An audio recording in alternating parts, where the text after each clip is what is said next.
Welcome to Monetize Your Passion, the podcast for moms looking to use their passions to make a positive difference in the lives of others. I'm Tara Lawn, content strategist and certified life coach. I'm here to help you leverage the power of content creation and organic marketing so you can turn your passion and purpose into profit or a mission. Thanks for joining me. Hey mom, I just wanted to jump in here really quickly again. Are you ready to monetize your God-led passion without the overwhelm? Well, I've created something quick, easy, and practical just for you. The Monetize Your Passion audio bundle is a 14-part collection of powerful, God-centered audio lessons curated from this podcast. Plus, it includes a detailed printable workbook to walk you through the process. You'll learn how to clarify your God-given passion, define your niche and audience, grow with organic marketing, set meaningful goals, plus more. This is perfect for moms, and for a limited time, it's only $27. You can pause when you need to, pray through each step, and let God lead your journey. Click the link in the show notes to download your audio bundle today. All right, let's get into this episode. Hello and welcome to the show. So on this episode, I'm going to talk about starting an Instagram from scratch. And I've had my Instagram page, Tinseltown Mom, for 11 plus years, but I recently started a new Instagram about a week ago, Monetize Your Passion. So make sure you follow me over there. And it was really nice actually starting from scratch because when I first started Tinseltown Mom, my brand was different. I've rebranded at least 3 times since I started that account. A lot of my followers are no longer active on the account or they're not interested in what I'm doing. So it's kind of refreshing to actually start over and really build it up the way that I want with the strategies that I've learned over the years. So today I'm going to talk about if you are starting an Instagram from scratch, what you should do. And I'm going to give you 14 steps to take. And this also works if you're trying to rebrand. You can use these same principles. So let's just get right into it. All right. So the first thing that you're going to do when you're starting an Instagram account is to figure out your niche. And I talk about this so often. A niche is a smaller segment of a larger audience. So when you start your account, you want to make sure you are standing out from the crowd. And it's important to know what your niche is going in. And you'll see as we get into this conversation why it's important to have a niche and to be very specific on what you are trying to build. So the second thing that you need to do is to determine your ideal customer. And if you know what your niche is, then you have a better way of figuring out who your ideal customer is. So who are you trying to serve? What are their needs? What are their interests? What are their struggles?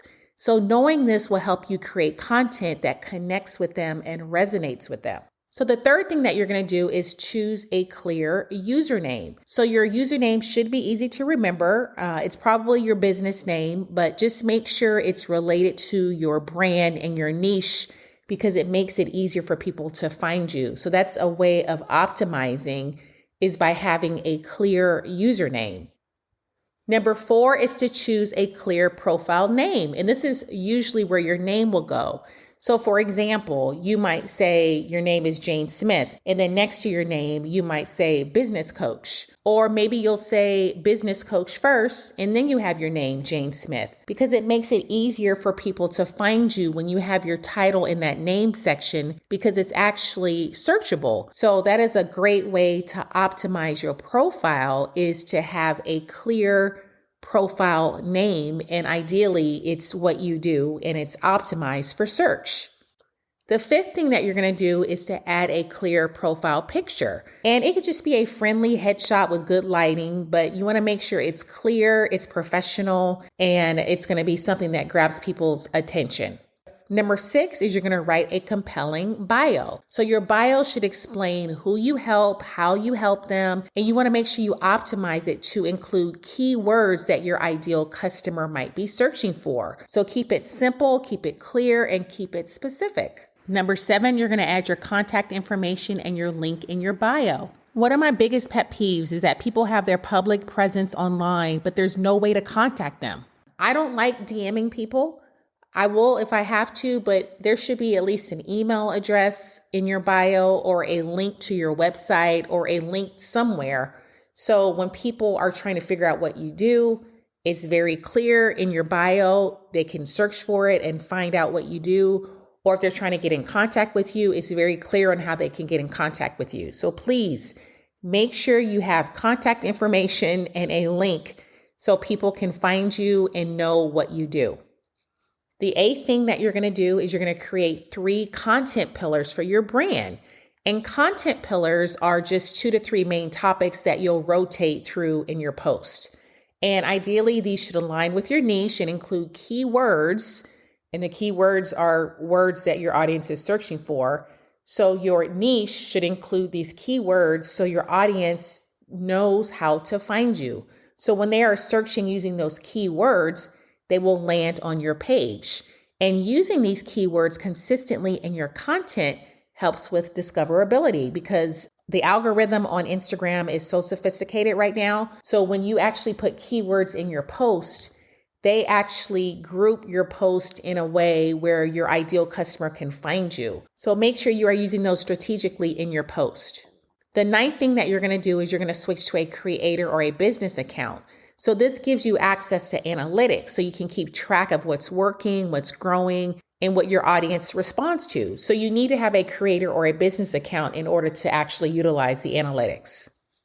The 10th thing that you're going to do is you're going to determine your posting schedule. So please be realistic about your capacity because a lot of people start off on social media very eager and excited. They post every day and then they get burnt out. So I would say start off by just committing to maybe 2 to 3 times per week. And then you can gradually increase it to maybe 4 to 5 times per week if you're able. But if that's too much for you, stick to a schedule that works for you.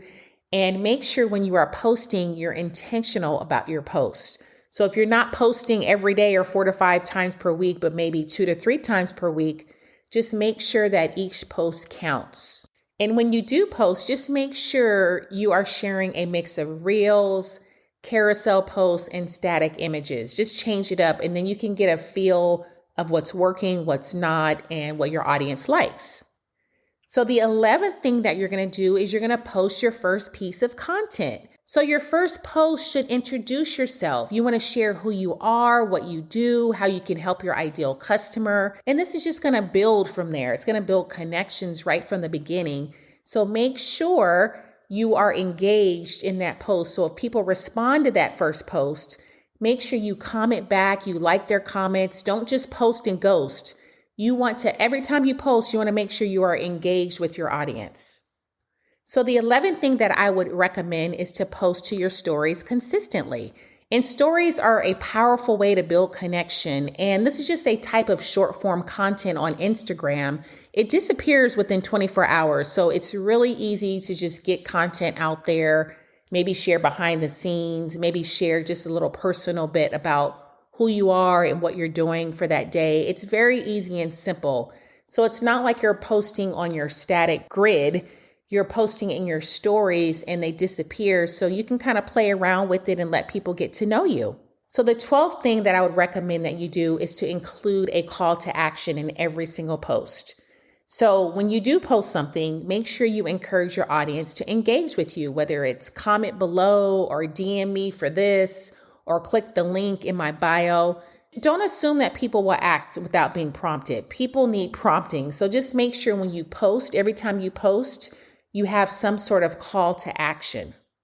The next thing that you're going to do is track your analytics. So you want to track what's working. I would suggest tracking this on a weekly basis. So you want to see which post gets the most reach, which ones gets the most saves and engagement, and then create more of what's working. And, this is trial and error. These are the steps that I would take that I recommend if you're starting an Instagram from scratch. But there's other things that you will learn as you go, as you learn this platform. I also want to say that it takes time. It takes time to build your audience. It takes time to figure out what's working. But if you are strategic right from the beginning, like with your niche and your content strategy, then it'll be easier for you to reach the ideal audience that you're trying to reach. So just to recap, when you're starting an Instagram from scratch, these are the things that I recommend that you do. Number 1, figure out your niche. Number 2, determine your ideal customer. Number 3, choose a clear username. Number 4, choose a clear profile name. Number 5, add a clear profile picture. Number 6, write a compelling bio. 7, add contact info and a link in your bio. Number 8, create 3 content pillars for your brand so you know what type of content strategy you have from the beginning. Number 9, switch to a creator or a business account so you can track your analytics. Number 10, determine your posting schedule. Number 11, post your first piece of content, which ideally should be you introducing yourself. Number 12, post to stories consistently. Number 13, include a call to action in every post. And number 14, track your analytics. So that's it. It's very simple. I hope this episode was helpful for you. I hope it gave you clarity on starting your own Instagram account or rebranding an existing one. If you're still trying to figure out how to monetize your God-led passion, then click the link in the show notes to get my audio bundle plus the printable workbook for only $27. I promise you this will help you along your journey. Click the link in the show notes and get that today. Until next time.